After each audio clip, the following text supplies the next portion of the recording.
Tengan muy buenas tardes todas y todos. Tengo el honor este día de presentarles al ilustre filósofo y pensador crítico latinoamericano Enrique Dussel. El miércoles por la tarde, en su primera intervención en el marco del Foro Internacional El Salvador y el Mundo, 25 años después de la firma de la paz, el profesor Dussel nos planteaba en el Museo Nacional de Antropología que su trabajo intelectual emulaba lo que Tomás de Aquino había hecho con Aristóteles, es decir, la elaboración de una filosofía a partir de la actualización de una obra de singular relevancia.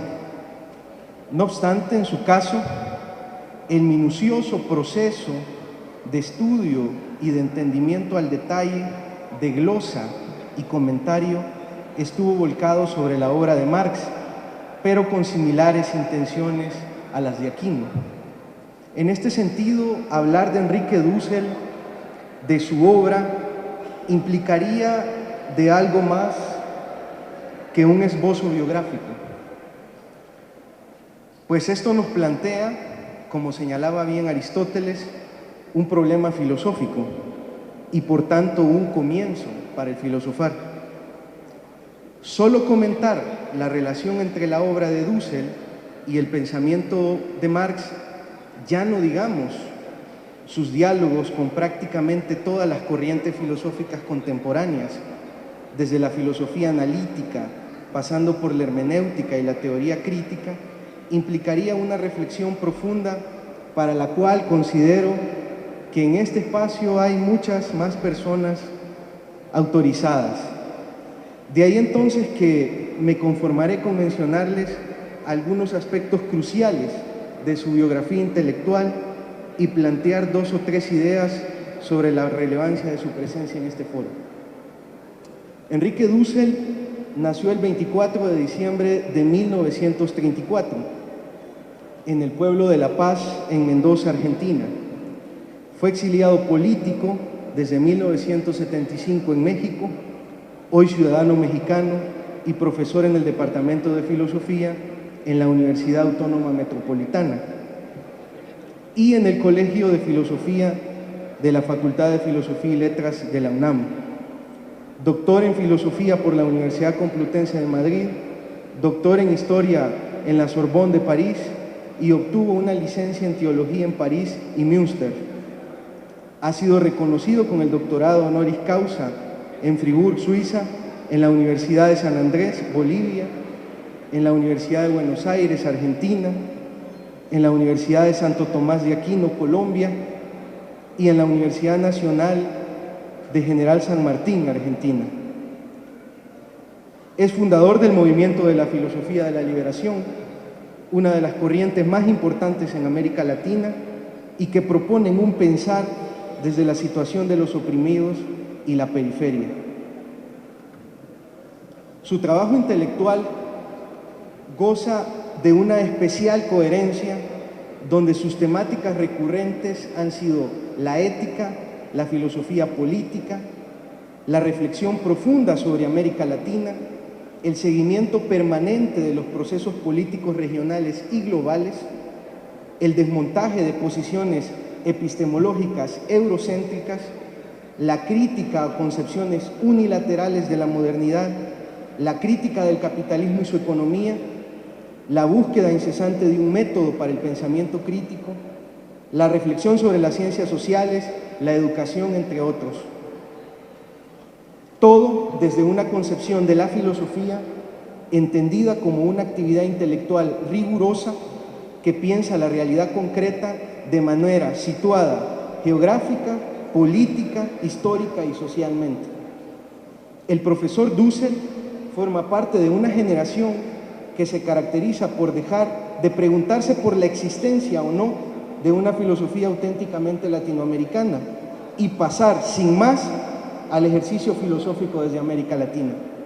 Su talante intelectual está asignado por el compromiso con las transformaciones sociales, así como por la generosidad de compartir y colocar en una disposición de diálogo e interlocución la totalidad de su obra y legado intelectual, el cual, por cierto, ronda los 60 libros y más de 400 artículos, lo cual lo convierte en uno de los más prestigiosos pensadores filosóficos del siglo XX.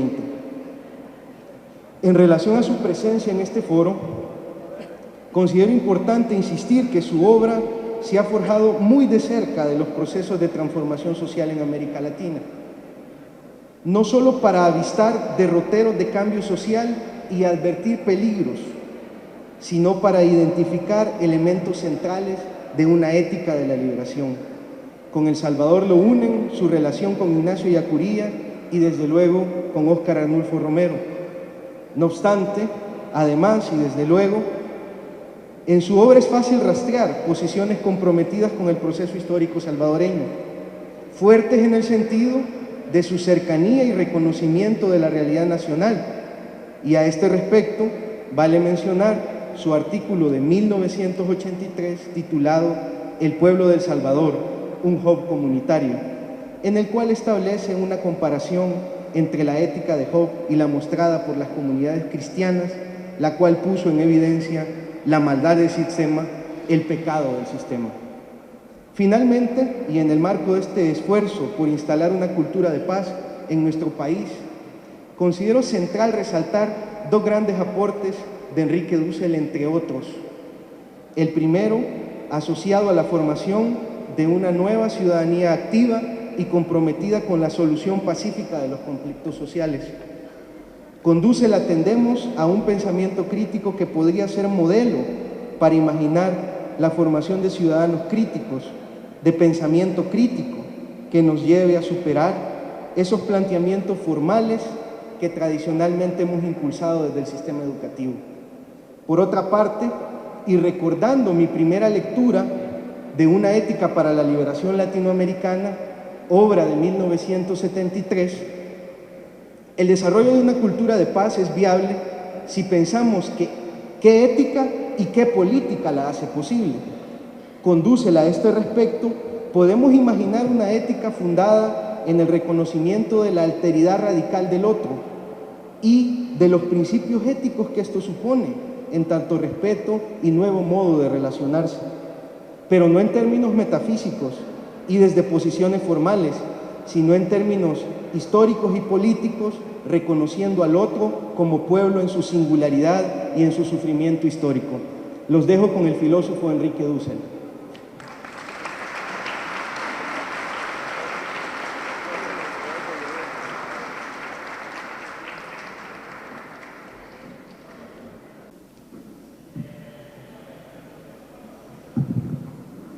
Después de tan buenas exposiciones que hemos tenido en el día, las dos compañeras analizando la parte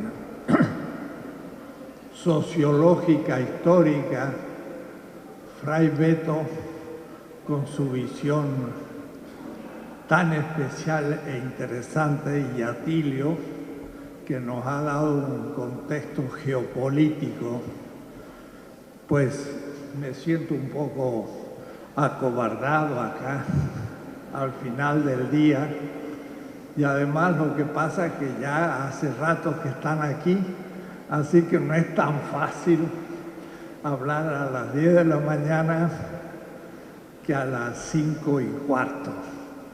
Me asignaron 45 minutos, voy a ver si soy obediente y disciplinado.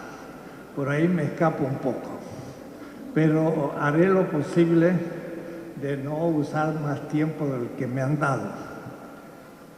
Todo lo que voy a decir van a ser 3 ideas, están escritas, así que pueden leerla ya después tranquilos. Están en el internet, como hizo Atilio, que mostró su bonita página. Ponga mi nombre y en el internet descubren mi página, y ahí están todos mis libros y se pueden bajar gratis.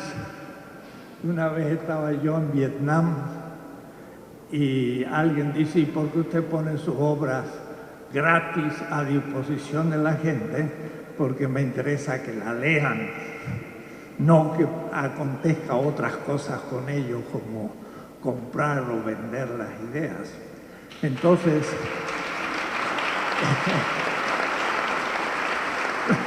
lo cual me lleva con ciertos conflictos con los editores. Algunos me dicen, no, me estás regalando el libro y nosotros ¿qué hacemos? Bueno, el que lee en internet es incómodo y por ahí va y compra el libro. Y justamente Atilio Borón en Claxo hizo un muy buen proyecto y demostró que los libros puestos en internet y que se pueden bajar gratis son después más vendidos porque a la gente le gusta un poco tener en mano aquel que ya ha reflexionado. Así que no hay necesidad de tomar apuntes, todo esto está escrito, pero vamos a elaborar unas pequeñas ideas en torno a lo que se ha dicho y a partir de los acontecimientos actuales. Realmente la subida de mi señora le llama toro salvaje, de Trump, geopolítico en el mundo, pero por ahí no soy tan pesimista, porque crea un caos del que podríamos nosotros sacar ventajas si fuéramos inteligentes. Así que no está todo en contra nuestro, porque más bien está en un momento de decadencia del imperio y tendríamos que ser inteligentes para saber situarnos dentro. Pero esta vez no voy a hacer un análisis geopolítico ni histórico, va a ser más reflexivo y por eso más difícil al final de un día largo. Quiero hablar de 3 temas. 1, 2, 3. El primero, el tema, hubo movimientos en los 70, 80 y 90, y sigue habiendo, que se llamaron frentes, movimientos de liberación nacional. Se usó mucho en los años 70 y 80.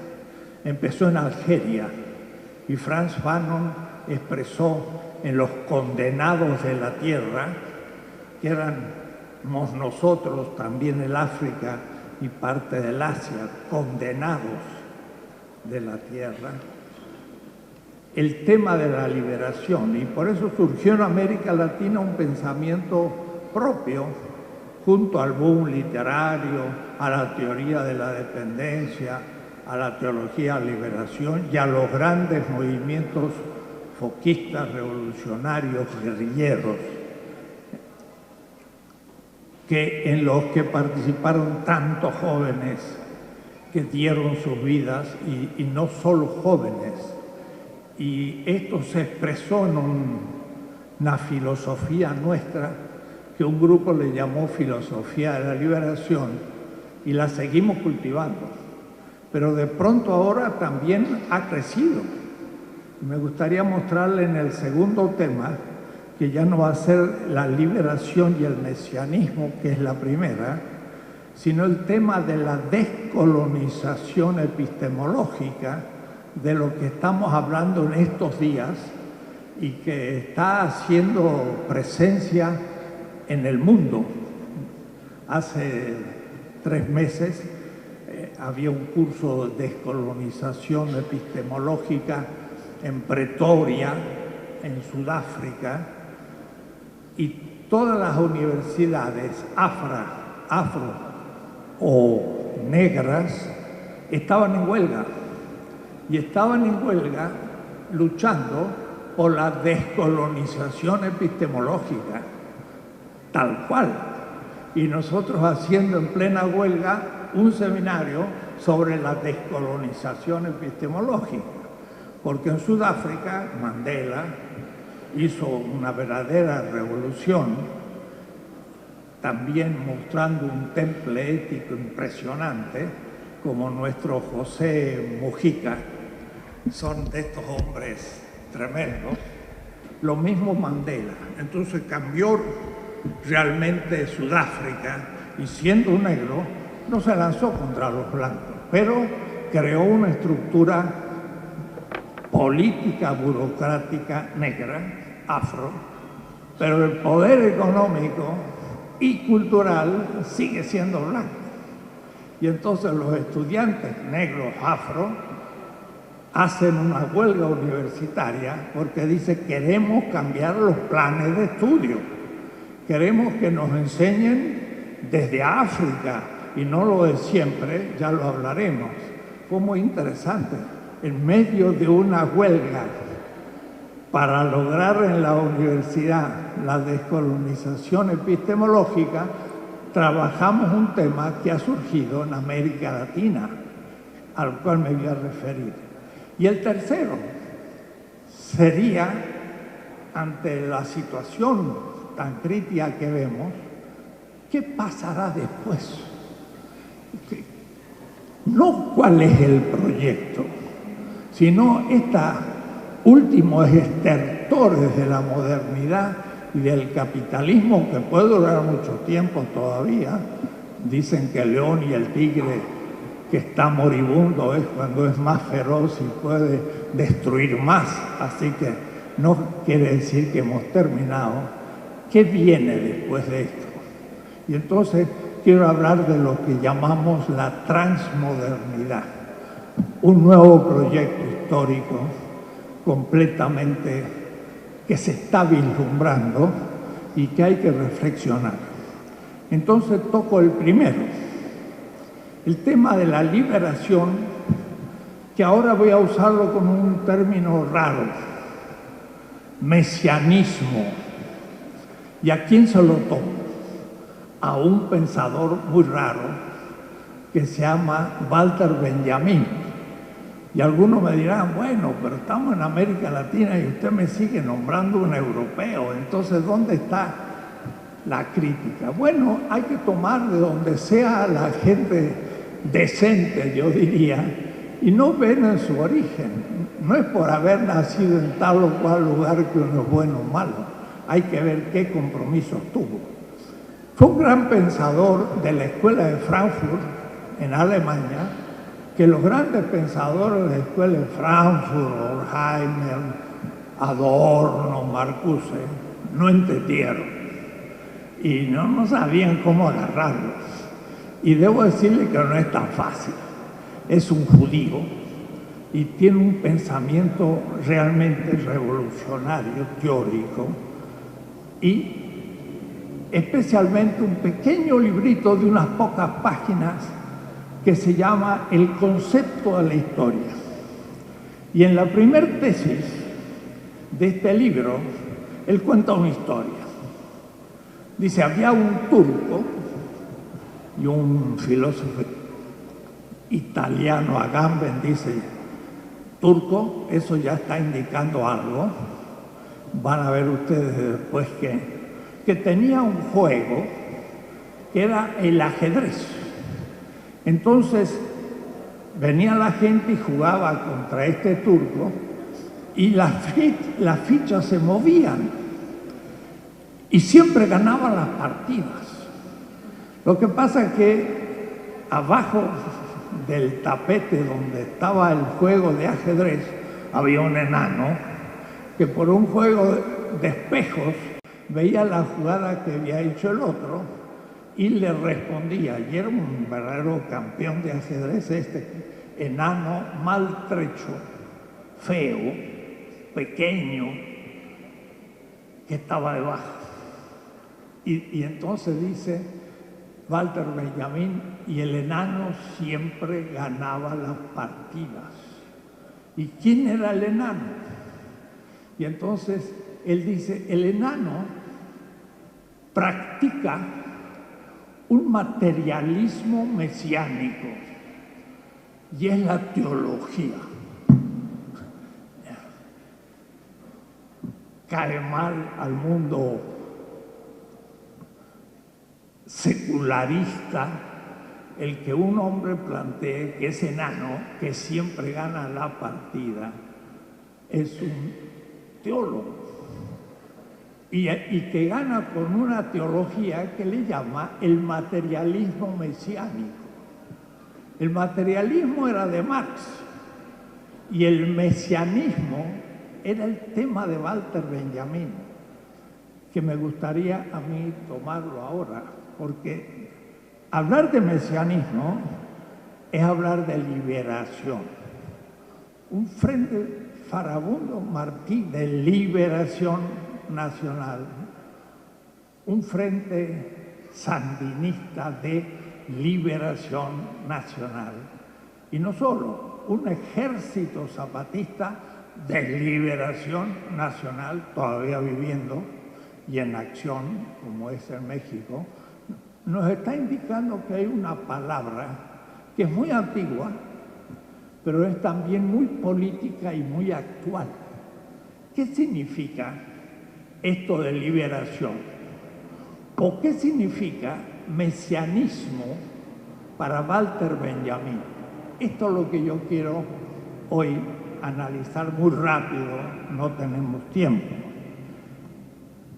Tiene que ver también con lo que Marx, en un pequeño texto en su juventud, Introducción a la crítica a la filosofía y el derecho de Hegel, dice una extraña formulación. Dice: la crítica de la teología es la crítica de la política. La crítica del cielo es la crítica de la tierra. Debo decir que este marxismo tradicional del siglo XX, bueno, lo tenía ahí, no sabía qué hacer con él, no entendía mucho lo que Marx dijo, porque Marx tenía una cultura muy superior a muchos de sus lectores, por supuesto, y estaba diciendo cosas que no sabían por qué lo había dicho. Tiene mucho sentido esto y es importante. Walter Benjamin llama mesiánico o liberador el momento en que se pone en cuestión un sistema. Entonces hay que primero entender qué significa un sistema dado. Y un sistema dado puedo yo expresarlo por metáforas. Y debo decir, hay metáforas que usa el Frente, por ejemplo, sandinista, en su himno, dice: luchamos por una patria donde mane leche y miel. Ese texto viene de un texto mítico, mosaico, porque Moisés sale de Egipto hacia una tierra que mana leche y miel. Y Fidel Castro mismo, más de un momento, dice: estaban peor que los esclavos de Egipto. Y también Túpac Amaru decía: nosotros los indios en el Perú estamos peor que los esclavos de Egipto. Son metáforas culturales que nos llegan hasta nosotros. Egipto, dice Michael Walzer, un judío también filósofo sionista de derecha, norteamericano, en un libro sobre el Éxodo, pero interesante en este punto, dice: Egipto es un sistema dado. Y yo me acuerdo allá por 1972, en la Plaza de Mayo, a 100 metros de la Casa Rosada en Buenos Aires, donde estaba la dictadura militar, para no decir las cosas claras, las decía figuradamente. Y entonces, para hablar de un sistema de represión, no hablaba de que los militares reprimían, sino que tomaba un texto bíblico, lejano, y entonces leía yo que en Egipto los judíos eran esclavos y que Moisés entonces se dispuso a liberarlos. Es una metáfora ese cuento, pero bien que se dieron cuenta, porque un mes después me puse una bomba en mi casa. O es decir, se daban cuenta a qué uno estaba refiriendo. El sistema faraónico es el sistema dado de dominación y el mismo faraón se diviniza el sistema y el pueblo está oprimido. Y Moisés viene a liberar al pueblo, pero el faraón no lo deja. ¿Y se acuerdan lo que pasó? Hubo unas crisis, hubo unas luchas. Hasta el hijo del faraón fue muerto. La sangre llegó hasta el Nilo. Eso significaba enormes luchas sociales. Al fin lo dejan salir. Esa figura de Moisés es a la que se está refiriendo Walter Benjamin. Es aquel que niega al sistema primero su sacralidad, o es decir, destituye de su sacralidad al sistema vigente, que se diviniza casi siempre. El Capital, lo explicaba yo en otra clase o en otra charla que di anteayer, se ha divinizado. Y si vemos un dólar, dice "In God we trust", en Dios nosotros confiamos, pero es el dólar el Dios. Y por eso yo le agrego una L entre la O y la D de God. Y sale una palabra gold. En el oro nosotros confiamos. Y en nombre del Capital es lo que Atilio nos ha mostrado. ¿Por qué la invasión a Irak? Para apropiarse del petróleo. ¿Por qué conquistaron América? ¿Por qué los indios morían en la mina de Potosí, que produjo 20.000 toneladas de plata en el siglo XVI? Miren, en el archivo de Indias, yo trabajé mucho en historia y fui al archivo, un obispo de 1550 en Bolivia, miren lo que dice.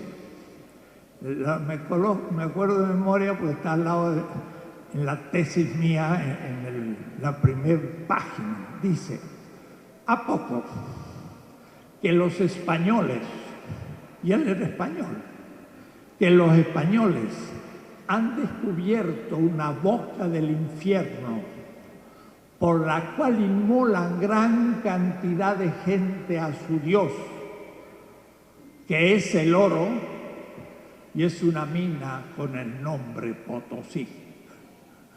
1550 se anticipó a Marx. Dijo que la boca de la mina de Potosí, que es horrible, grande, era una boca del infierno, por la cual se inmolaba gente.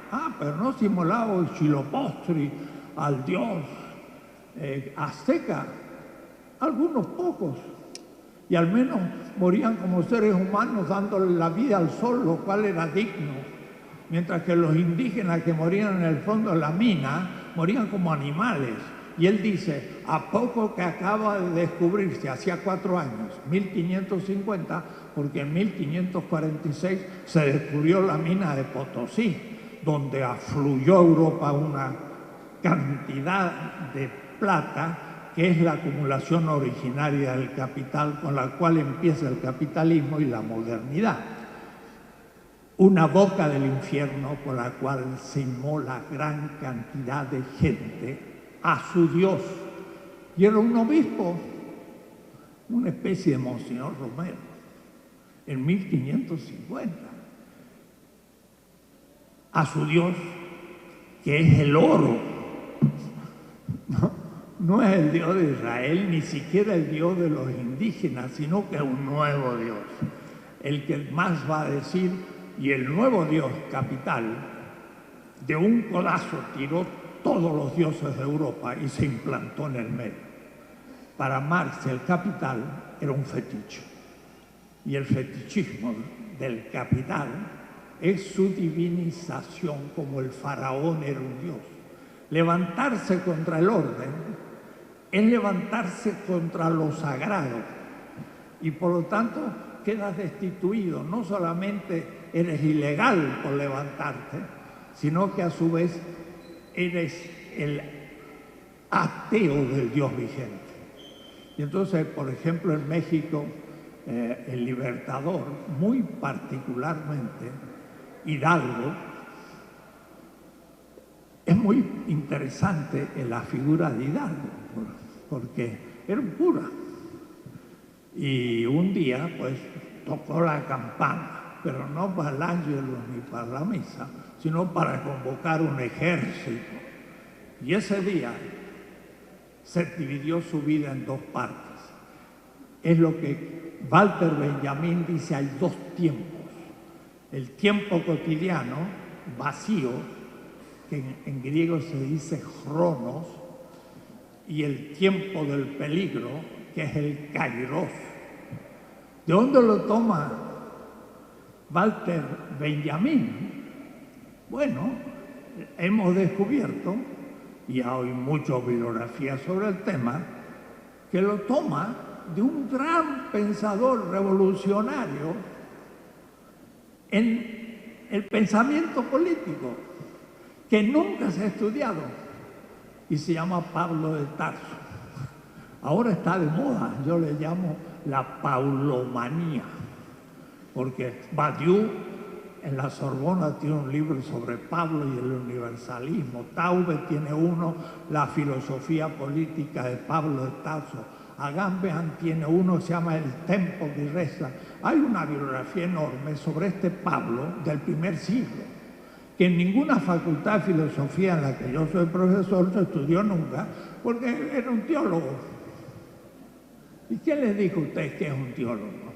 Si es un pensador revolucionario. ¿Saben que escribió una carta a los romanos que Lutero comentó en 1517, con lo cual empezó la reforma que estamos festejando este año, los 500 aniversarios? Porque este año festejamos un siglo de la Revolución de Octubre, pero 5 siglos de la Revolución Luterana. Pero Lutero comentó un texto a los romanos, que Pablo de Tarso, que era en Turquía.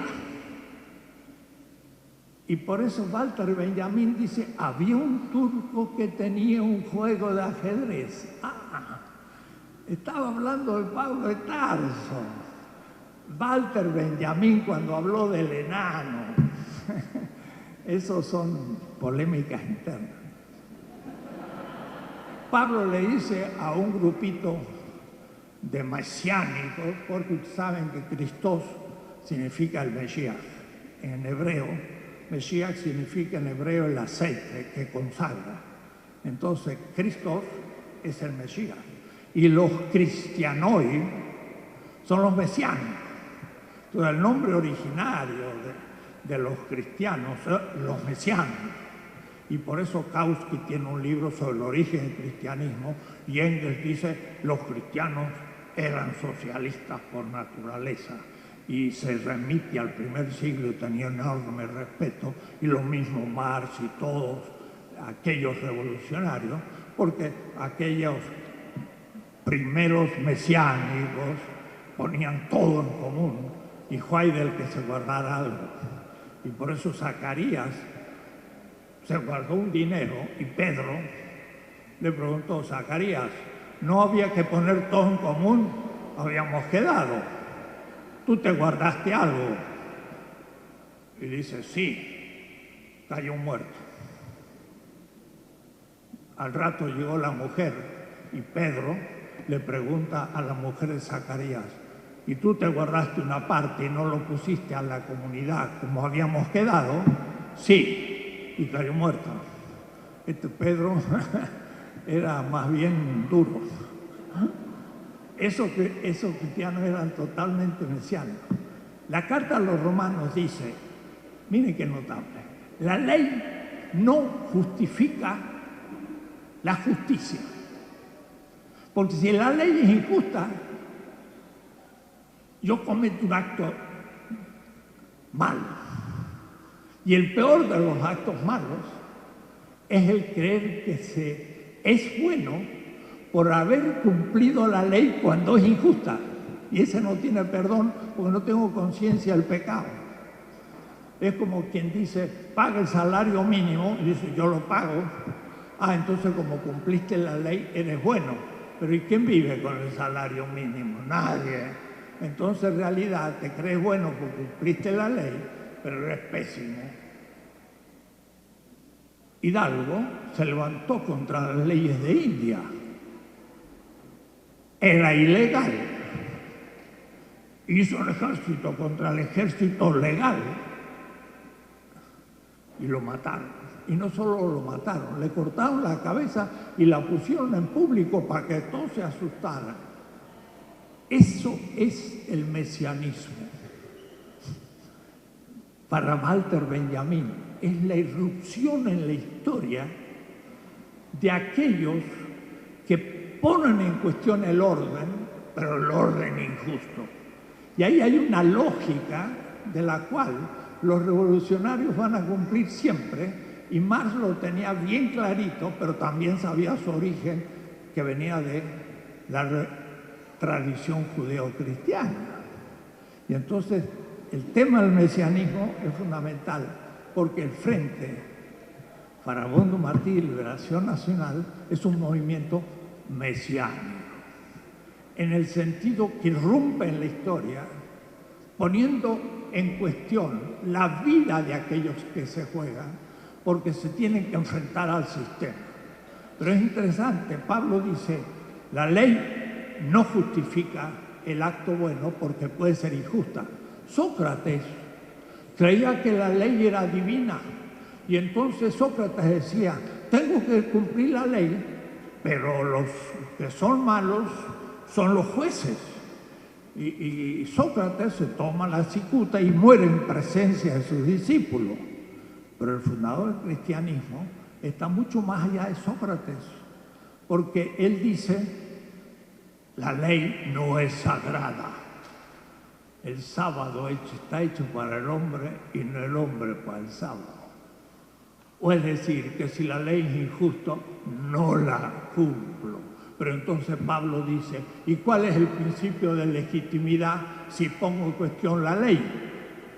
Entonces, uso una palabra hebrea, emuná, griega, pistis, que es, cuidado, porque está desprestigiada, la fe.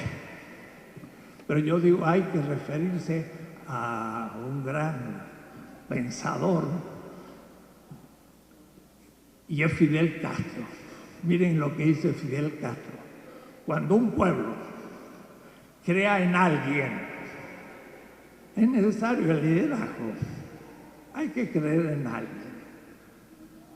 Cuando crea en algo, hay que tener principios en algo. Pero sobre todo cuando crea en sí mismo. Ese es el último principio de legitimidad. Cuando un pueblo crea en sí mismo de ser un actor colectivo de transformación de la historia. Ese es el último principio de legitimación en la política. Y eso lo pone Pablo como el nuevo principio de legitimidad. No es la legalidad, sino la legitimidad. Y la legitimidad es el consenso del pueblo de ser capaces de transformar la historia, aunque sea un grupito. Pero tienen una tal visión de las cosas que saben que van a ganar. Y aunque en Roma había legiones y miles de soldados, un grupito de 12, 11, 10 sabían que tenían un mensaje revolucionario. Por eso entonces el tema del mesianismo es muy interesante, muy actual en la filosofía política.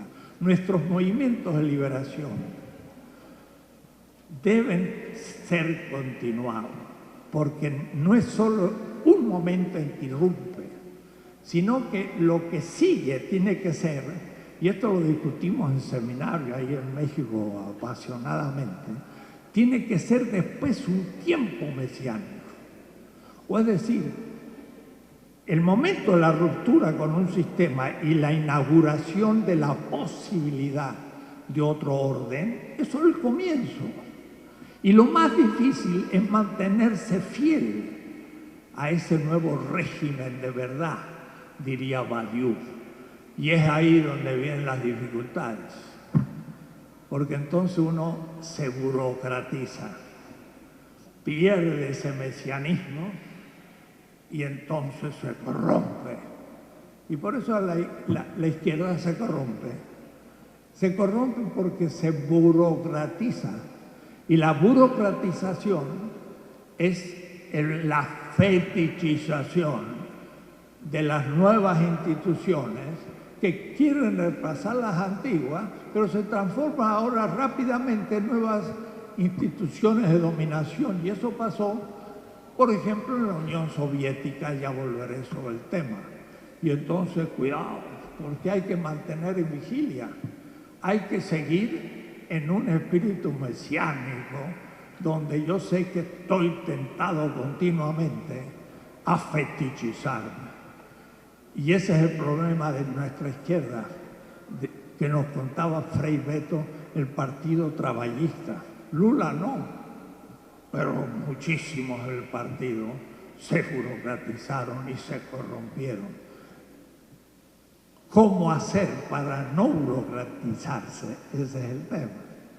Y eso supone prácticas, claro, comunitarias, pero también teoría que enseñe al que empieza a comprometerse en política sobre las posibilidades que va a tener de fetichismo y que se cuide de hacerlo.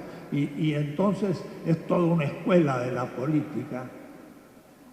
Andrés López Obrador en México dice: la política es un noble oficio, pero también es un oficio que se corrompe rápidamente. Ese es el primer tema. Hay que permanecer en un estado mesiánico, como José Mujica.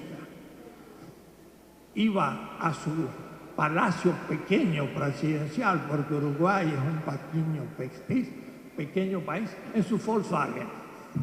Y un jeque árabe le dijo: se lo compro por $1 millón. Iba a ponerlo en un museo, dice, el Volkswagen de un presidente. Y José Mujica dijo: vender mi Volkswagen por $1 millón, ¿qué hago con el millón? Después tengo que estarlo cuidando. No, yo sigo en mi autito, chin, chin, y va a la casa del presidente sin chofer. Llega un diplomático y encuentra la casa de José Mujica. Pero usted tiene una casa de 3 habitaciones. ¿Y qué quiere? La limpiamos entre mi vieja, así en Uruguay llaman a la esposa, y a él le llaman el viejo, entre mi vieja y yo, así que ¿para qué tantas habitaciones? Demasiado trabajo. Listo. Y entonces no necesita una casa más de 3 habitaciones. ¿Y de qué vive? De producción de flores. Y dejó de ser presidente y volvió a sus flores.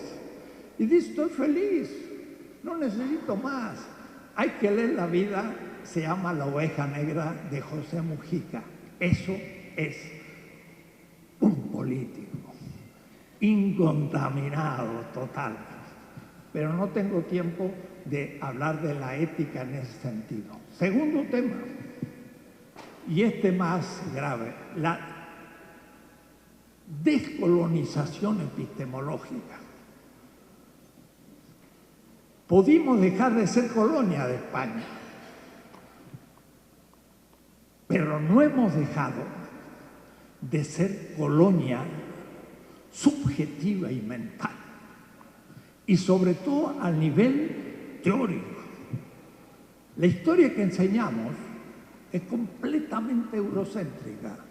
Nosotros mismos estamos ausentes de esa historia. No tengo tiempo para explicárselo, pero ustedes estarían un poco asombrados de la negación de nuestra historia. Los europeos inventaron una historia y nos la cuentan. Miren, ellos dicen que la historia mundial se divide en la antigüedad, la Edad Media y la Edad Moderna. ¿Y saben quién piensa eso? Todo el mundo. Y cuando digo todo el mundo, yo he dado conferencias en China, he dado conferencias en Delhi, en Cochin, he dado en Kenia, en el África, en todos los países europeos, en 30 estados norteamericanos, en todos los países latinoamericanos. Y cuando yo pregunto, ¿alguno de ustedes estudió la historia mundial, si no dividida en la antigüedad, la Edad Media y la Edad Moderna? Levante la mano. Y nunca nadie me levantó la mano en ningún país, ni de Europa, ni de Estados Unidos, ni tampoco de África, ni Asia, ni América Latina. Es mundial. ¿Quién inventó esa división de la historia? Los románticos alemanes hace esos siglos. Y el gran que explica eso es Hegel el primero. Hegel hace apenas 2 siglos. Se la inventaron, la sacaron así y nos la impusieron y nosotros se la creemos. ¿Dónde entra en esa historia? La historia de nuestros pueblos originarios. No entra. Entonces tiene que llegar Colón de Europa y descubrir América. Descubrir América. Y los americanos que estaban, no habían descubierto el continente, lo miran raro. Hegel dice explícitamente, y el hombre, das Mensch, el ser humano, descubrió América. Y los que estaban ahí, pues eran parte del paisaje. Y además no sabemos por qué estaban ahí, ni dónde venían, porque no lo estudiamos. Nuestros indígenas, pueblos originarios, son el extremo oriente del extremo oriente. Y su centro civilizatorio era el Océano Pacífico. Huitzilopochtli en México, la piedra del sol, es todo un tratado, 5 edades del sol, y el sol, Huitzilopochtli, está sacando la lengua, porque es el saludo sagrado de los polinesios. ¿Qué tiene que ver los polinesios con el imperio azteca que llegó a Salvador? Pues que sí, tuvieron influencia directa hasta en la construcción de las pirámides. No conocemos nuestra historia, estudiamos la de ellos. Entonces, somos colonia mental. Y después de una revolución, seguimos siendo. Porque la revolución era colonial. Hacha. ¿Por qué? Porque el propio Marx tuvo problemas. Cuando Marx escribe el primer tomo del Capital y lo publica, ¿quiénes son los primeros que reaccionan? Los rusos, Danielson y los populistas rusos. Y entonces Marx le escribe a Engels, mira qué cosa, los primeros que han comprendido el tomo del Capital son los rusos, como diciendo, los bárbaros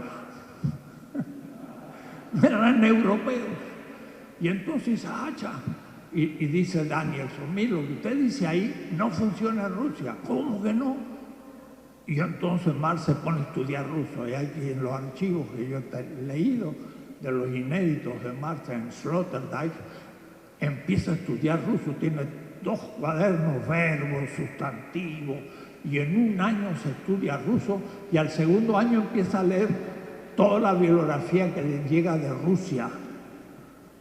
En la segunda edición del Capital, traducida al francés, le agregó una frase.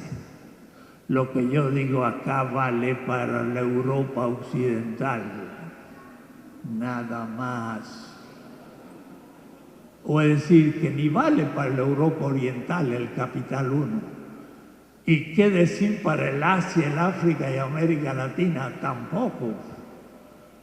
Su visión era Inglaterra. Marx era eurocéntrico. No podía no serlo. Pero entonces tuvo problemas con el mundo colonial y aunque llegó a temas, se le paró el tomo 2 y 3, en mi hipótesis, porque se le entró en cuestión el sistema, porque tenía que ahora tratar qué pasaba en la India y en Rusia zarista, y que hablar de América Latina, qué desprecio tenía por nosotros. Marx dice muy claro en un artículo Bolívar logró parar a los españoles porque tenía algunos soldados españoles, porque si no fueran por ellos hubieran sido liquidados. Marx puede decir que los soldados venezolanos y colombianos no valían nada, sino que había algunos españoles que sabían luchar contra los españoles.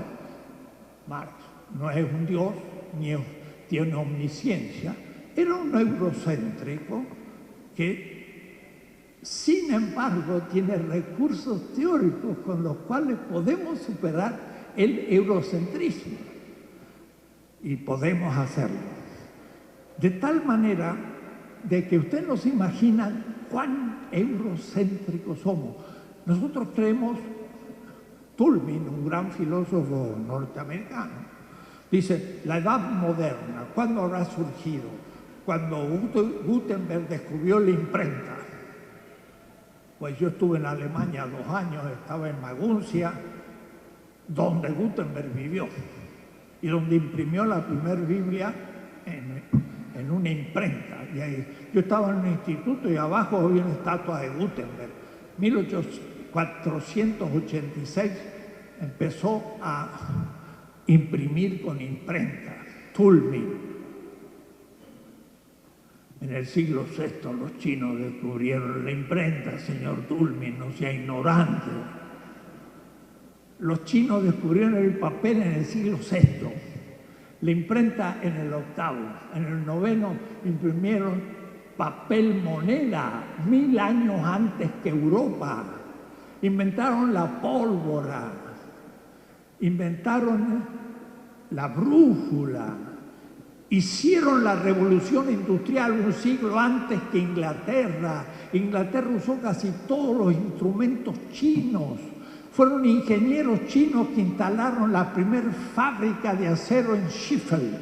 Y no les cuento más, hay que estudiar. Inglaterra no empieza la revolución industrial.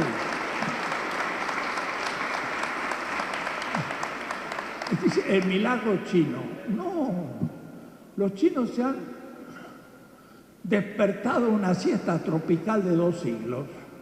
Pero hasta 1800 los europeos no podían vender a los chinos nada. Podían comprar en el mercado chino con plata americana. Toda la aristocracia del mundo, hasta en África, comía con porcelana china. Todos se vestían, desde los obispos hasta los príncipes y generales, con tejido de seda chino. Eran los únicos productos del mercado mundial. Los europeos no podían vender nada. Europa, del 600 a 1500, que se llama la Edad Media, dice la Edad Media. La Edad Media es la época en que Europa quedó sitiada por el mundo islámico. La Hijra empieza en la Meca y se expande, toma el norte del África y toma Rumania y demás con el Imperio Otomano, y Europa latino-germánica queda sitiada. Esa es la Edad Media. La Europa era subdesarrollada, periférica, ignorante. No tenía ciencia, ni matemática, ni astronomía, ni nada. Era la Edad Media. Pero hubo renacimiento en el siglo XIII. Tomás de Aquino y Buenaventura. ¿De dónde salieron? Miren de dónde salieron. De Alepo. En el año 860, en Alepo, Al-Kindi toma Aristóteles y empieza a pensar a Aristóteles y el pensamiento del Corán. Este Alepo que han destruido, hizo el puente entre el mundo bizantino, griego y el mundo islámico. Y luego fue a Bagdad, y en Bagdad estaba la Casa de la Sabiduría, y ahí había altos científicos, sabían que el sol era el centro del sistema, grandes matemáticos, el álgebra. No es un capítulo de la matemática, es el nombre del matemático de Bagdad. No hablamos de los números arábigos. ¿De dónde vendrá? De los árabes. ¡Guau! es fundamental, tiene el cero. Los romanos eran unos ignorantes, no tenían el cero, no podían casi hacer matemáticas. Entonces, la visión que yo tengo del mundo, no se imaginan, es totalmente distinta de otra gente. Entonces, la modernidad para el señor Habermas, en Frankfurt y todavía vive, es el Renacimiento italiano, la Reforma protestante, la Ilustración francesa y el Parlamento inglés. Italia, Alemania, Francia, Inglaterra. ¿Y España? No, España era franquista en el siglo XV. España fue el primer país moderno, porque España salió al Atlántico, que era el único lugar por donde podía salir a Europa. Me gustaría mostrarle un mapa, porque todo estaba bloqueado. Y entonces llega al Portugal, al África, y ahora los árabes que tenían la comunicación entre Europa, el Cairo, o es decir, los fatimitas, Bizancio, la India y la China por sus caravanas que iban de Bagdad hasta la China, venían y miles de caravanas con camellos. Y llegó un europeo, un veneciano, llegó a la China, uno, campeón mundial, mientras que de Bagdad salían todos los meses caravanas a la China. Miren qué diferencia. Cuando Europa sale del enclaustramiento del mundo árabe, que estaba mucho más adelantado de todo punto de vista, entonces ahora sí empieza a tener los océanos. Pero ¿ustedes creen que el Renacimiento fue italiano? Pues hay un libro de Menzi, se llama, vayan a la computadora y pongan el número 1423 en su computadora y va a salir el libro de Menzi. 1423, cuando los chinos iniciaron el Renacimiento.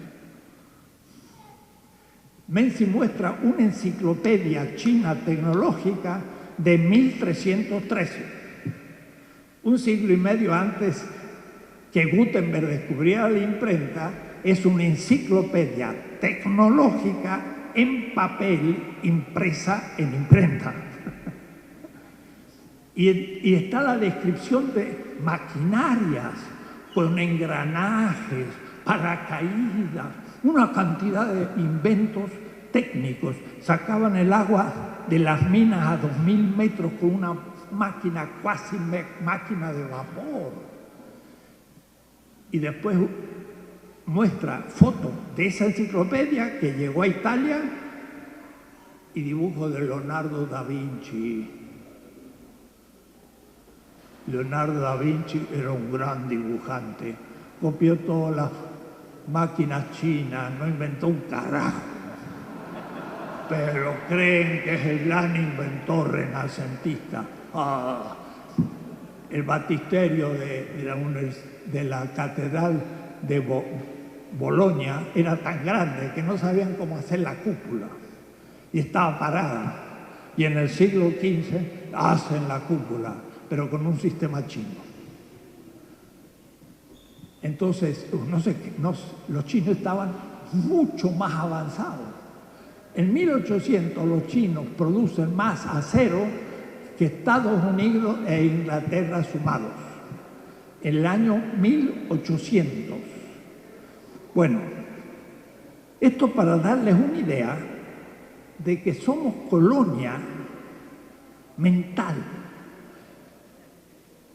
universitaria, y estamos enseñando en los colegios primarios, secundarios, en la universidad, todas las ciencias humanas, en donde se nos elimina y se hace la apología de Europa. Miren, ninguna revolución latinoamericana, ni la cubana, y yo en Bolivia he dado conferencias pero no lo logran todavía, no han cambiado el contenido del currículo, porque en 5 años le podríamos cambiar la cabeza a todos los jóvenes del país. Eso no es tan caro, no es cuestión tan de industria, tecnología, es libros de texto donde tenga otra visión de las cosas, no eurocéntrica, y donde nosotros aparezcamos, y ya hay gente que empezaría a ver las cosas de otra manera.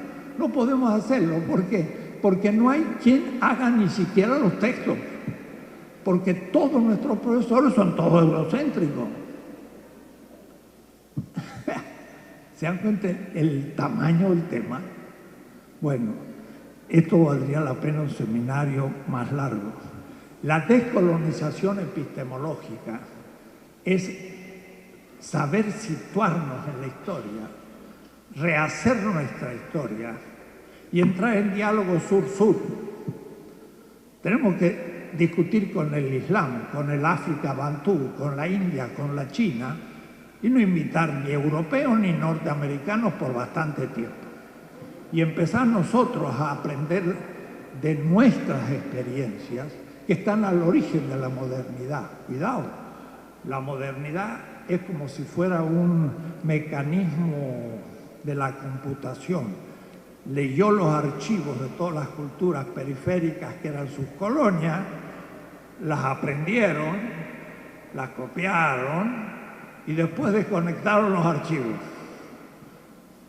Lo que fue pura imitación lo inventé yo, pero no solo, después los denigraron, el despotismo oriental. Ya Hegel, 30 años después del comienzo de la Ilustración, dice, la China, un país despótico, que no hay libertad, que no hay nada, y ya nadie supo que le habían chupado todo. O es decir, el mecanismo que John Goody, un profesor en Harvard, pero que estuvo 10 años en el África, llama el robo de la historia. Nos robaron la historia, se pusieron ellos el centro y nosotros enseñamos a todos esa historia robada donde no existimos. No existimos.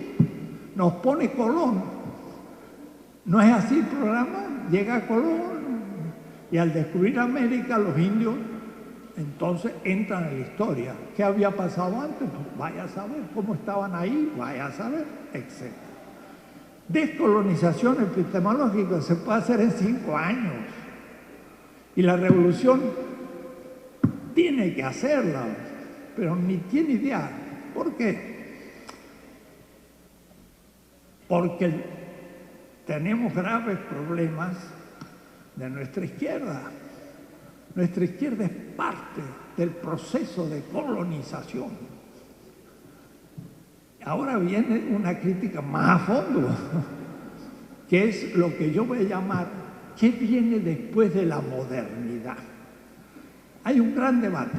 Y en esta semana, en Marruecos yo tenía que estar ahí porque iba a hacer un diálogo con el profesor Taha Abdul Rahman en Rabat, pero se enfermó y lo metí en una clínica y la esposa me habló y me dijo, el profesor está enfermo, así que no podemos hacer el diálogo. Y entonces rápido escribí a los organizadores diciendo, estoy libre, vengo a El Salvador. Porque si no, ahora tendría que estar en Rabat discutiendo. No, es un hecho. Discutiendo con un árabe filósofo, pero ¿qué tema? Han hecho un gran congreso sobre modernidad y modernidades. La pregunta para todos los países del sur, América Latina, África, Bantú, el mundo islámico, la India y también la China, aunque ellos ya están lanzados a un sistema que vamos a ver qué pasa, es justamente el siguiente. ¿En qué consiste la modernidad?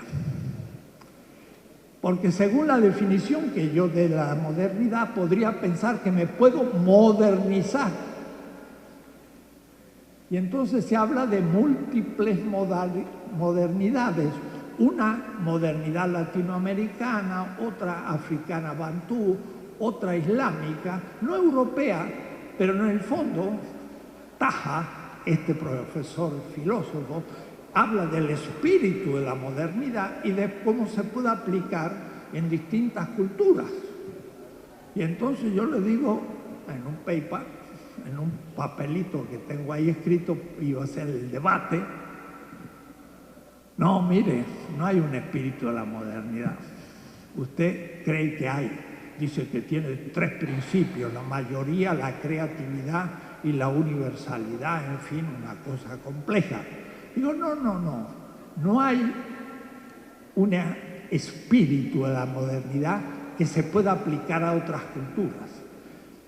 La modernidad es el nombre propio de una cultura que surge justamente de la Edad Media europea por su apertura al Atlántico en primer lugar y luego por la apropiación de los descubrimientos de la periferia y también la invención propia, pero es un proceso inimitable, porque ellos mismos han destruido la posibilidad que otros hagan ese proceso, porque no es un proceso de la modernidad, sino que la modernidad es modernidad colonialidad.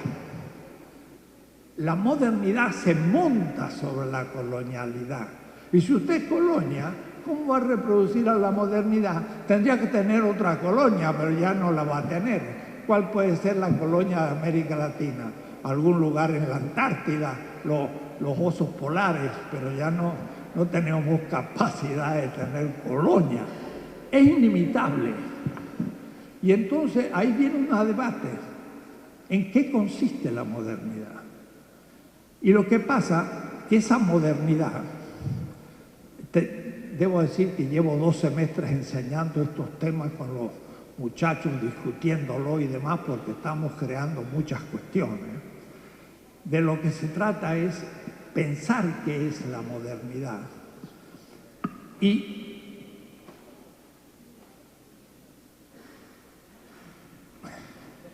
romper esa relación modernidad-tradición, porque es parte de la ideología de la modernidad, decir, la modernidad se opone a la tradición y la tradición, claro, de las otras culturas, son más atrasadas, pero ellos, si nos imitan, podrían salir del atraso y llegar a ser modernas. Es un proceso de modernización. Eso ya hace años yo le llamé la falacia desarrollista. La misma teoría de la dependencia ya la criticó. Yo no me puedo desarrollar como Europa, porque Europa se desarrolló gracias a la explotación de sus colonias, que somos nosotros. Entonces, si yo quiero imitar a Europa, no puedo, porque no tengo colonias que explotar. Es un proceso irrepetible. Hay que invertir la pregunta. Tradición, modernidad. La tradición es la cultura que tiene alguien antes de ese proceso que llamamos modernidad, que empieza con el descubrimiento del Atlántico y la apertura de Europa al Atlántico, que rodea al gran continente euroasiático.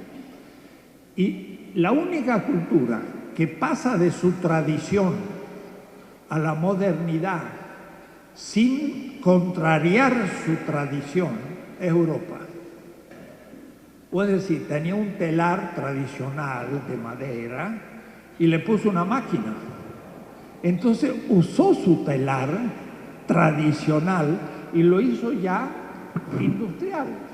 Pero después esa industrial nos la impuso a nosotros y nos destruyó nuestros telares, que eran de otro tipo.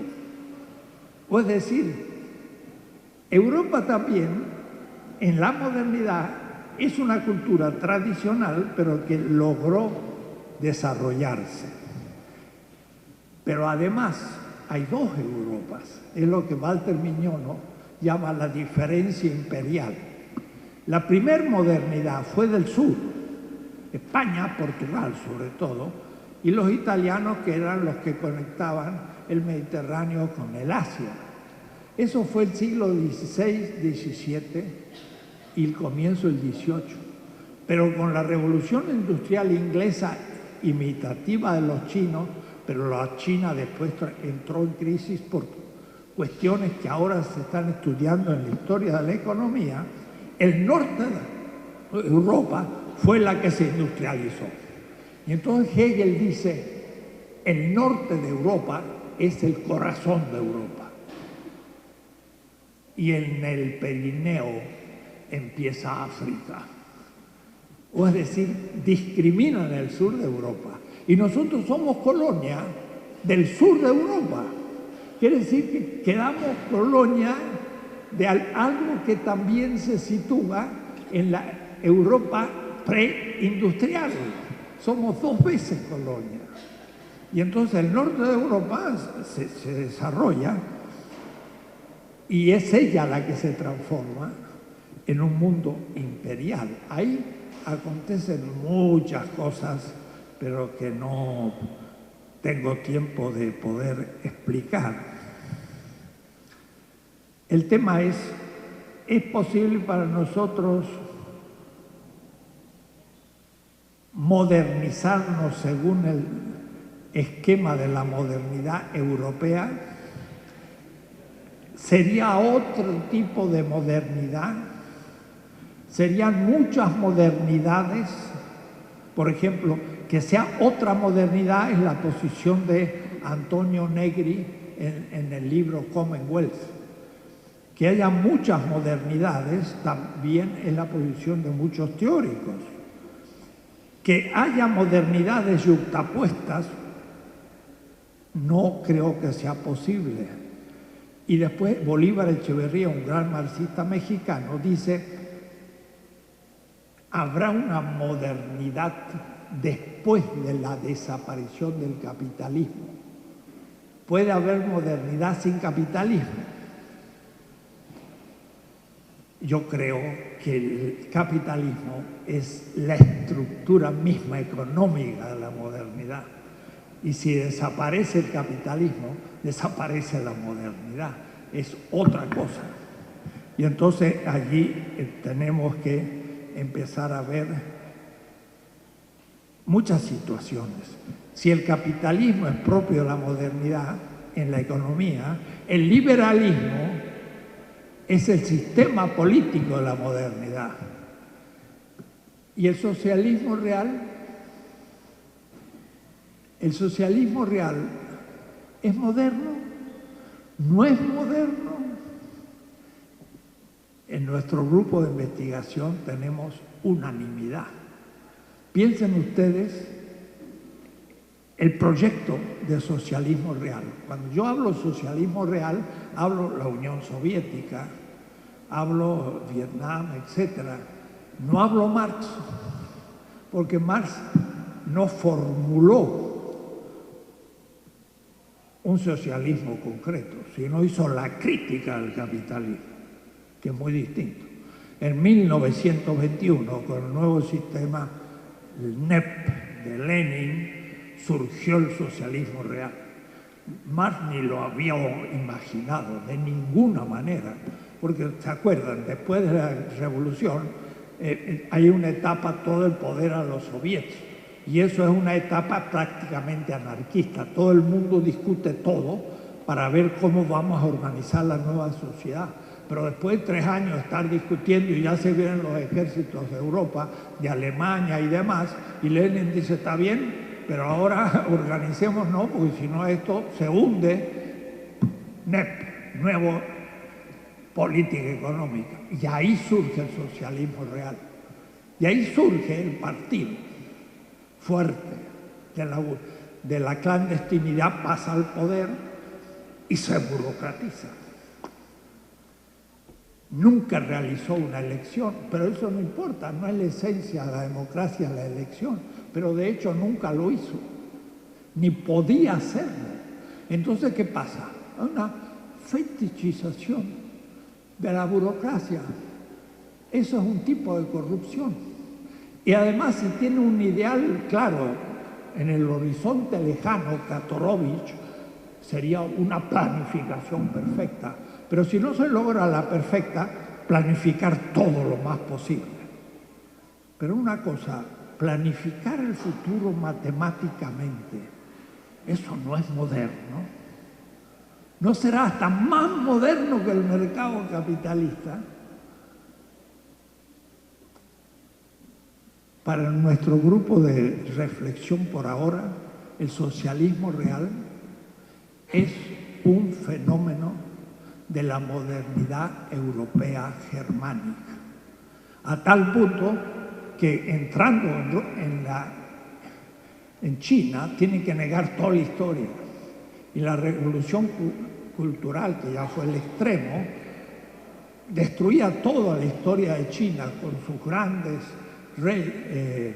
emperadores y toda su magnífica gran cultura científica como burguesa. Si no había habido burguesía, sobre todo antes de la revolución industrial china. Entonces, ¿no será el socialismo real, no el pensamiento de Marx, también moderno?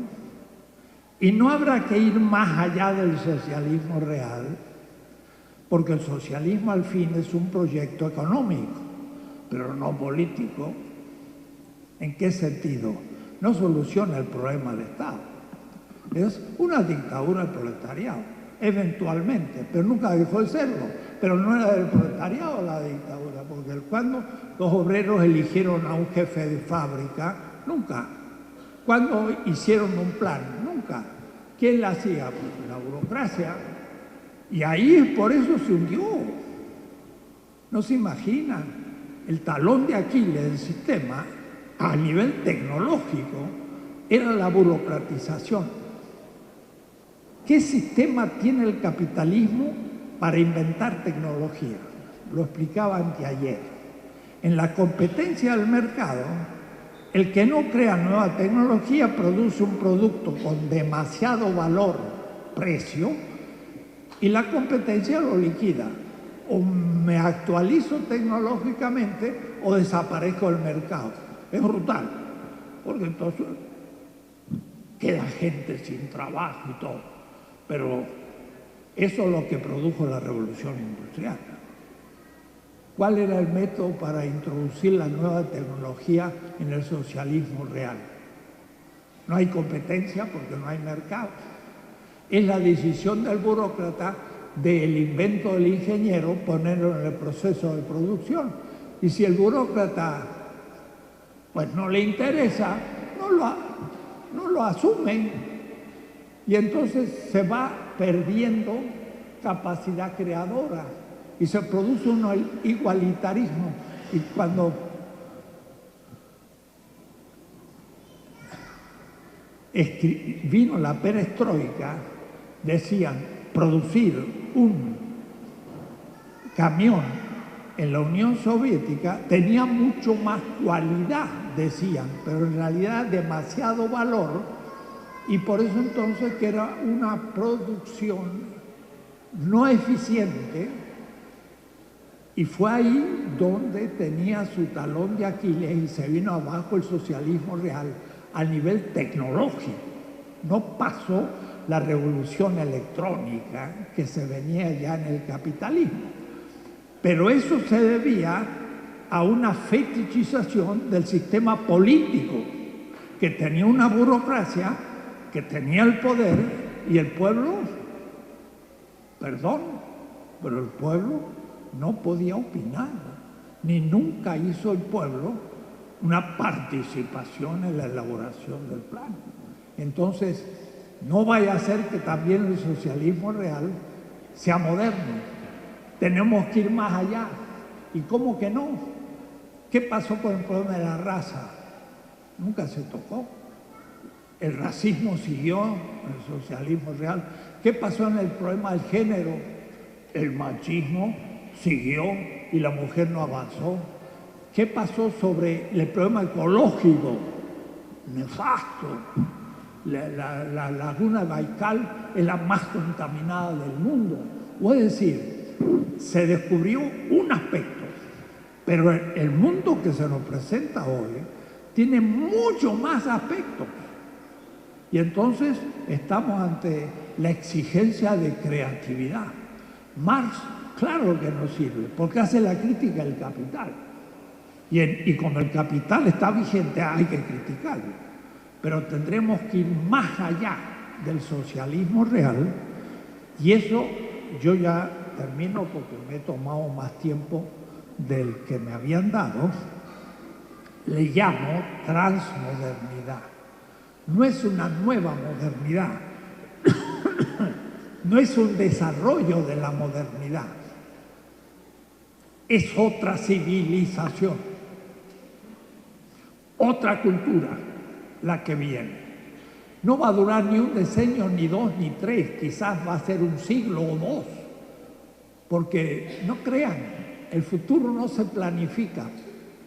En el siglo XVI ya la burguesía estaba presente, pero ni sabía que había empezado una revolución, más allá del feudalismo. Ni tenía nombre, ni tenía conciencia, ni tenía teoría. Eso se va haciendo en la marcha. Si alguien me pregunta, bueno, usted lucha contra el capitalismo, ¿cuál es su alternativa?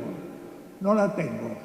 Ah, entonces cállese. No, nunca tuvo ningún momento de la historia una alternativa construida.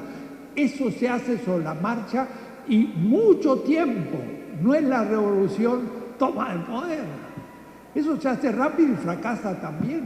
O triunfa, pero el proceso es mucho más largo, porque es del género, de la raza, de la cultura, de la economía, de la política, y todo eso no se hace en un día, ni nadie lo puede tener claro. En mi librito, 16 tesis de economía política, digo, el sistema futuro ya ha empezado, pero son pequeñas experiencias todavía no generalizables. Hay que verlo con mucha atención, porque de ahí va a salir el sistema futuro. Pero hay que ser fiel a los hechos. Entonces, en América Latina, el progresismo, después de la revolución bolivariana de Hugo Chávez, se hizo presente por la toma del poder, pero cayó en un extractivismo neoliberal. Entonces, un fracaso. No, es un pequeño avance. ¿Cuándo la humanidad ha hecho muchos avances tan rápido? No se puede. Eso es la extrema izquierda. La extrema izquierda cree que se puede hacer las cosas de inmediato o que se puede hacer sin instituciones. Vamos a disolver el Estado. No lo va a disolver. Hay que hacer un nuevo Estado. Pero un nuevo Estado no es modernizar el Estado, es un nuevo Estado. Un Estado de la participación que nunca hubo. Porque el Estado que tenemos es una democracia representativa, pero nunca fue un sistema institucional participativo.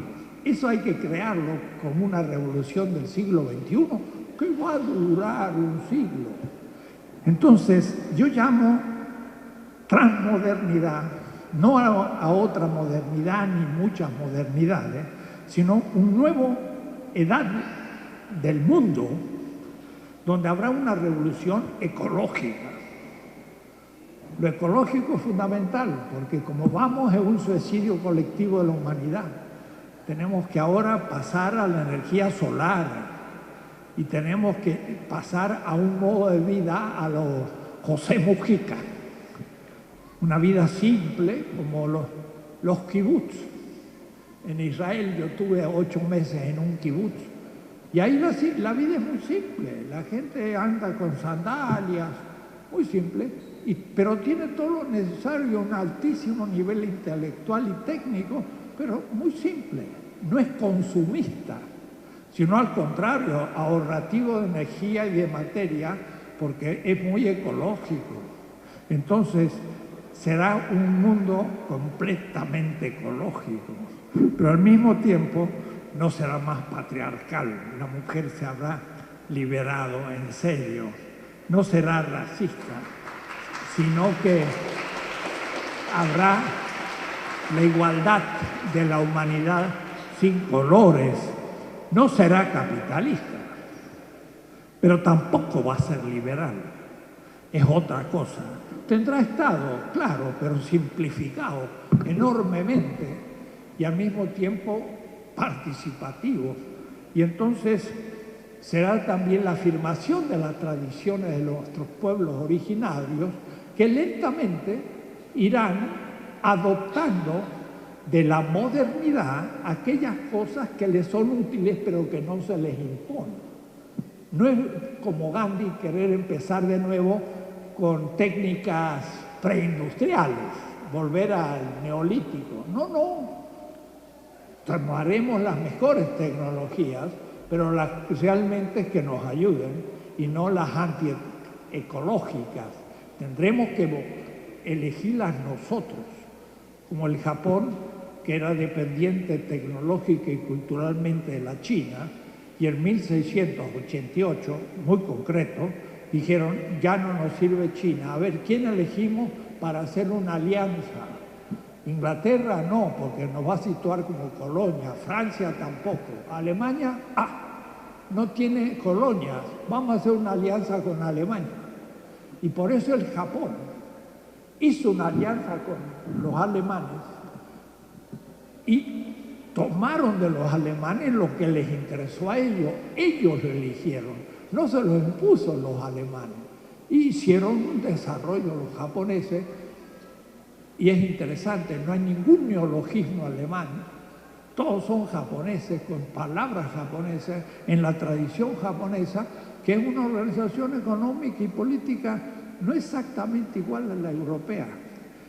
En fin, esto no va a durar 1 ni 2 decenios. Esto va a ocupar 1 o 2 siglos. Pero hay que ir discerniendo cuáles son las cosas que de inmediato podemos hacer. Y yo creo que la primera que tendríamos que comenzar, y termino, es una reforma educativa, pero no de métodos, sino de contenidos. Tenemos que enseñar a nuestros niños y a nuestros jóvenes la ciencia y la interpretación de la propia cultura desde nuestra historia y nuestra visión. Eso se puede hacer en 5 años y se pueden hacer textos para todos los colegios y eso le cambiamos la interpretación y eso ya nadie se lo va a sacar de la cabeza en el futuro. Eso es irreversible.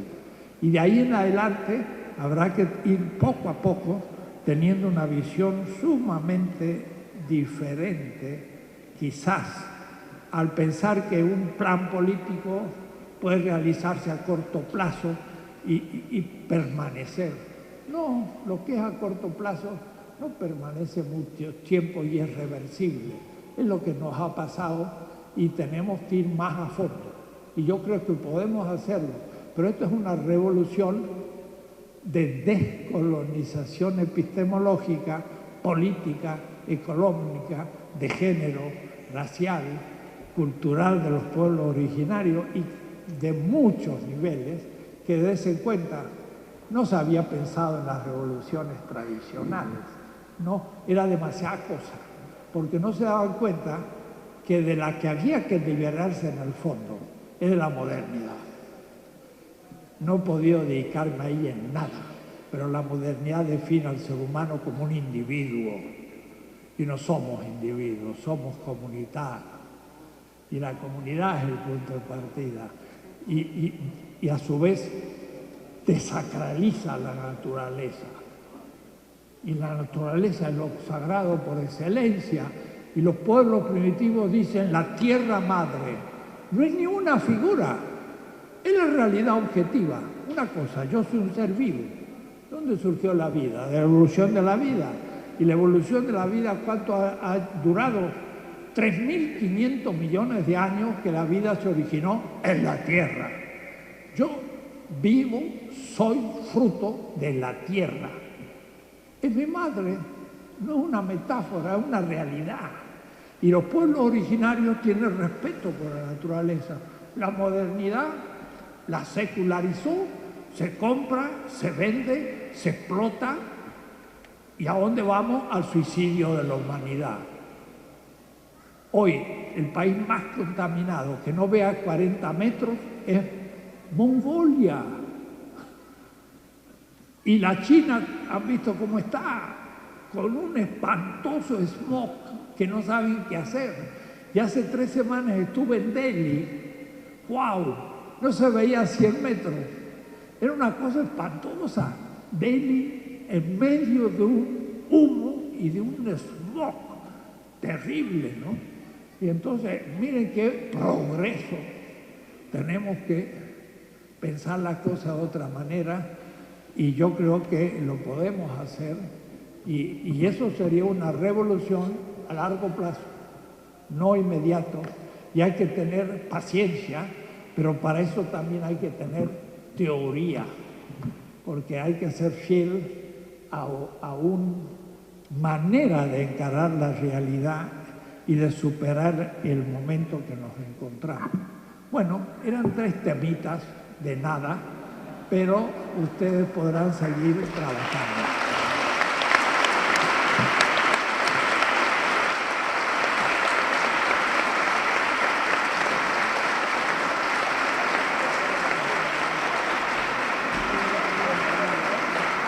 La reforma educativa como tal no se enfrentaría a la paradoja social educativa debido a la crisis de identidad impuesta por la misma modernidad. Es decir, necesita cambiar lo social por medio de lo educativo, pero también lo educativo por medio de lo social. Y eso no duraría como un periodo generacional bastante alto. Segunda pregunta, por favor.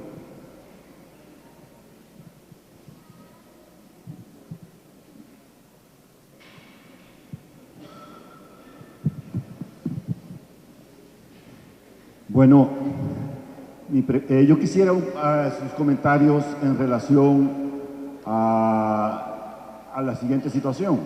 Cada cambio tecnológico ha venido generando una nueva situación de distribución. Hay ganadores y perdedores. La revolución industrial, el vapor, nos vino a generar proletarios y capitalistas, etcétera. Estamos viviendo la revolución digital, también ha provocado cambios. Y estamos también, mientras el comentario es el siguiente, de que estamos preocupados acá de el qué hacer de la izquierda ante este reto. Ahora, yo quisiera hacerles un comentario también. En este caso, cuando se dice que los cambios van a ser a largo plazo, van a tardar múltiples años, tenemos que entender de que el neoliberalismo sigue activo. En 2015 hubo la reunión de la Sociedad del Monte Pellegrini en la isla de los Galápagos. Y ahí se está pensando ya en la revolución biotecnológica que está avanzando a grandes pasos. Entonces, cada uno de estos cambios tecnológicos están provocando diferencias sociales inmensas. El Papa habla de descartables ya en estos momentos. Y el 1% está concentrando el 99%, tiene el equivalente al de la riqueza del 99%. Y así esto sigue. Entonces, la necesidad de los cambios también se están anticipando dentro del mundo neoliberal. Y se ha pensado, ya se habla de bioeconomía, ya se habla de cambios biológicos, de manera de que ya no solo se va a controlar las neuronas, sino también la fisiología del individuo. O sea, es una amenaza bastante posible, considerando los niveles tecnológicos vigentes. Solamente. Gracias.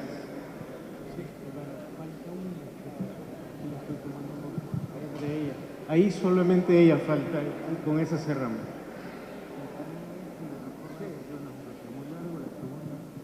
Sí, maestro, quisiera preguntarle si tiene usted algunas ideas que nos pudiera dejar al respecto de cómo fomentar, cómo recuperar, cómo reconstruir, cómo rehacer nuestra vivencia y nuestra herencia que tenemos ya de vivir comunitariamente, de ser seres vinculados, y que el neoliberalismo, el capitalismo ha roto y nos ha impuesto la individualidad. Estoy diciendo, tiene algunas ideas de métodos concretos, de haceres que podamos empezar a discernir para realmente recuperar lo comunitario, lo comunal, lo vinculativo. Sí, 3 preguntas y una corta respuesta. Una reforma educativa a fondo sí exige cierto tiempo, pero sería no imposible y más a corto plazo constituir un grupo de gente que tenga experiencia en estos temas y que en corto plazo, 1 año, se replantee en la enseñanza la historia, la geografía, la literatura, etcétera, y se pongan en acción muchos profesores que tienen que a su vez ser puestos en crisis en seminarios de trabajo para poder redactar los libros de textos hasta gratuitos para todos los niños y jóvenes del país. Esa es una prioridad, es más importante que la policía y que el ejército y que hasta los caminos y todo lo que usted quiera, y es más barato de todas maneras, pero va al fondo. Eso es posible, hay que hacerlo por cascada, un grupo de 5 o 6 que empiecen a tener el programa general, formar gente y luego redactor de textos duros y después ya ir evaluando, y eso sí toma tiempo, pero se puede hacer en corto plazo. No es fácil encontrar los posibles redactores, pero hay mucha gente que tiene competencia, que si se encuentran nuevas hipótesis, el conocimiento que tienen lo pueden volcar en otros moldes. Se puede hacer, no es imposible, pero debo decir, yo esto en Bolivia lo he planteado ante 500 participantes, maestros, ministros de cultura, y realmente la revolución boliviana, liderado por Evo Morales, es la que tiene más legitimidad y, pienso yo, continuidad, y sin embargo no han avanzado ni 1 metro en la reforma de los contenidos de la enseñanza, y para ellos vida o muerte. El 70% de la población son aymaras, y sobre todo, y hay algunos quechuas y amazónicos. Puede decir, ahí hay que hacerlo rápido, pero lo van postergando, y eso es una cuestión grave. Segundo, la revolución electrónica es fundamental, y yo pienso que cambia también la naturaleza de la enseñanza. La tradición era el maestro que enseña ante los discípulos haciendo un grupo, Confucio, Aristóteles. Después se escribió ya, había textos, entonces la clase del maestro discutida con los discípulos se hacía un texto, la analéctica de Confucio. Y así hemos seguido hasta el presente, pero ahora tenemos un tercero recurso, tenemos el vídeo. No es por decir, pero yo doy mis clases miércoles de 2 a 4 y ahora va a ser este semestre de 12 a 2 y lo transmitimos por internet, y algunas clases tienen 50.000 participantes. En Noruega, en Chile, me sale, fui a Madrid y de pronto en el metro uno me dice, estoy viendo su clase. O es decir, el vídeo va a ser un complemento de la clase dada, del texto, y va a ser otro elemento. Y entonces hay que, un partido político tiene que organizar los consejos de barrio y de pueblos de cada 5.000 habitantes, un grupo de gente que se reúne en torno a una computadora a los cuales se les puede dar un curso de política semanal y después discusiones por internet. Y es muy barato, no cuesta mucho, hay que tener una filmadora y nada más. Y dese cuenta, cuando alguien habla, puede contactar a los 100.000 miembros del partido en cualquier lado del país. No hay que ni enviar por correo ni nada. Es un nuevo tipo de medio organizativo. Y fue notable, Atilio nos mostró que casi el 50% de la audiencia de la campaña electoral en Estados Unidos no contaba con la televisión, sino con las redes. La red es fundamental. Eso es parte de esa tecnología que hay que adoptar 100%. La electrónica es esencial. Más, piensen ustedes, en el futuro, un presidente o un diputado, un participante del pueblo puede preguntar ¿qué opinan sobre esto? Y cada uno saca su celular y dice, de acuerdo. Y a los 10 minutos dice, el 80% está de acuerdo. Eso se puede hacer. Puede decir que hemos pasado a otro nivel de la consulta, la participación de la gente, y no pasa por la televisión, sino contacto directo. Hay que mover las neuronas para inventar nuevo tipo de organización electrónica. Yo estoy completamente en esa línea y hay que activar ese nivel. Hay que tener vídeos, hay que tener contactos, reuniones, preguntas y respuestas también en conferencias y todo. Es muy importante. La tercera pregunta, Pedro. Bueno, justamente el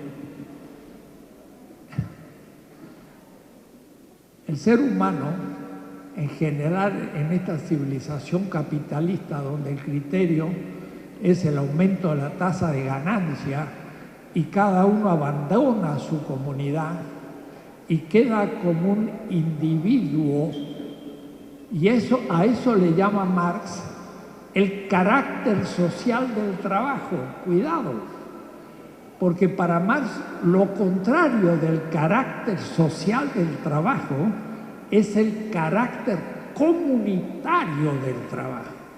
En alemán, comunitarios Gemeinschaft y social gesellschaftlich. Y Marx distingue. Muchos creen que el carácter social del trabajo es el carácter... No, para Marx es el carácter aislado del campesino que viene de una comunidad, que para Marx es lo esencial, que llega a la ciudad solito y pide trabajo y entra a una fábrica y en la fábrica se encuentra con la gente y socializa su acción. Pero quien socializa su acción no es una comunidad, sino el capital. Entonces, la relación social es una relación que constituye el capital de individuos aislados. ¿Cuál es su superación? La relación comunitaria. Por eso Marx dice, imaginémonos una vez más una comunidad de trabajadores, primero, que se disponen a producir algo. Y lo que producen es comunitario, no social. Claro, la gente va a la ciudad, llega solito, pierde contacto con la comunidad. ¿Cómo rearmamos esa comunidad? Eso es lo que hablaba Fray Beto. En Brasil hubo 100.000 comunidades base. Fue una experiencia histórica.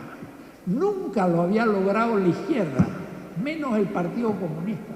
hacer 100.000 comunidades donde la abuela y el nieto estaban juntos y discutían. Y algunos decían, es la primera vez que tomo la palabra en público. Y se ponían a llorar de la emoción.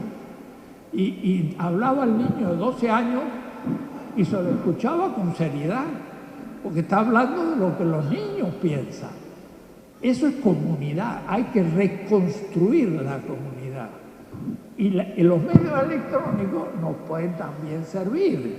O es decir, viene junto todo esto. Y la participación no puede ser de individuos solo, tiene que ser de comunidades. El barrio es una comunidad.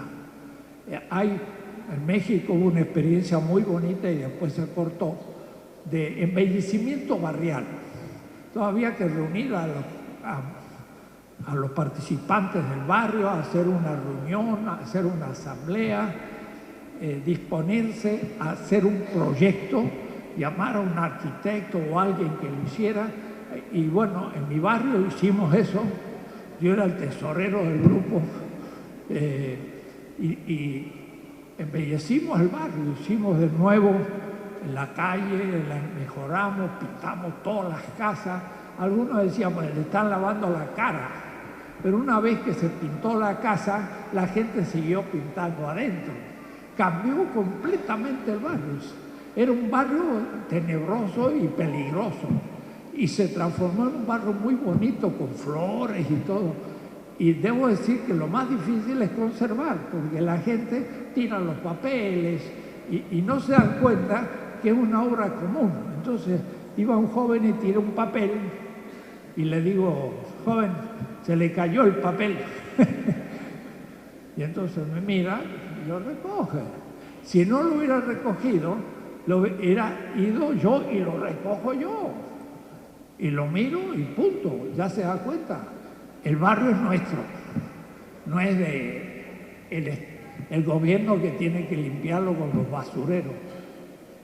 Es bueno que el basurero limpie, pero nosotros tenemos que hacer que el barrio sea limpio. Claro, vienen los muchachos, hacen un graffiti. Entonces hay que pintar de nuevo y eso cuesta. Entonces a la tercera vez se le dice, compañero, el grafiti está muy bien, vamos a hacer un concurso de grafiti en una pared y ahí exprésate, pero no estés manchando la casa del barrio porque queremos que esté presentable, y se va a la gente poco a poco logrando un sentido comunitario, ¿no? Claro, cuando desarmamos todo el barrio dijeron, estos se van a robar el dinero y van a dejar todo tirado. Desarmamos todo, se armó de nuevo, poníamos en público los gastos y se hizo, y entonces ya empezaron a creer que se podía hacer. Fue un gran proyecto que después se vino abajo, pero este tipo de proyectos tiene que haber, como también hablaba lo que pasó en Brasil de la decisión comunitaria de los gastos del municipio, de la delegación, del barrio. Esos son grandes actos de participación muy necesarios para constituir la comunidad de nuevo. Y eso es parte de la subjetividad política muy necesaria. Bueno, yo creo que ya es muy tarde, así que terminamos.